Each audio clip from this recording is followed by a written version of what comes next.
அண்ணா.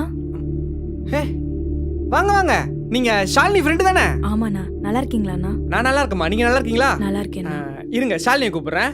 ஷாலினி, ஷாலினி என்ன மாமா? சீக்கிரம் வா. இதோ வரேன். ஆடி அசைஞ்சு வருவா, சீக்கிரம் வா. ஷூ, என்ன மாமா எதுக்கு இப்ப லவாதமன் கத்திட்டு இருக்க? அங்க பாருடி யார் வந்திருக்காங்க. நீ ஏண்டி கேவலம் ஒரு மளிகை கடைக்காரனை போய் கல்யாணம் பண்ணிருக்க? ஊர்ல வேற நல்ல மாப்பிள்ளையே கிடைக்கலையா? அண்ணா அரிசி மூட்டை வந்திருக்கு, எங்கடா இறக்கி வைக்கணும்? இருப்பா, நானே வரேன். நீங்க பேசிட்டே இருங்க, நான் வரேன். அன்னைக்கு உன்கிட்ட அப்படி பேசினதுக்கு ரொம்ப சாரிடி. நான் வேற ஏதோ பேச வந்து ஏதேதோ பேசிட்டேன். நாங்க இங்கிருந்து வீடு காலி பண்ணிட்டு போறோம். அதான் எனக்கு ஒரு மாதிரி கில்ட்டா இருந்துச்சு. உன்னை பார்த்து உன்கிட்ட சாரி கேட்டு போலான்னு வந்தேன். உனக்கு இன்னும் என் மேல கோவம் போகலன்னு தெரியுது. உனக்கு எப்ப என் மேல கோவம் போகுதோ அப்ப என்கிட்ட பேசு. ஊருக்கு வந்தா வீட்டுக்கு வா என்ன? ரவினா ஒரு நிமிஷம்.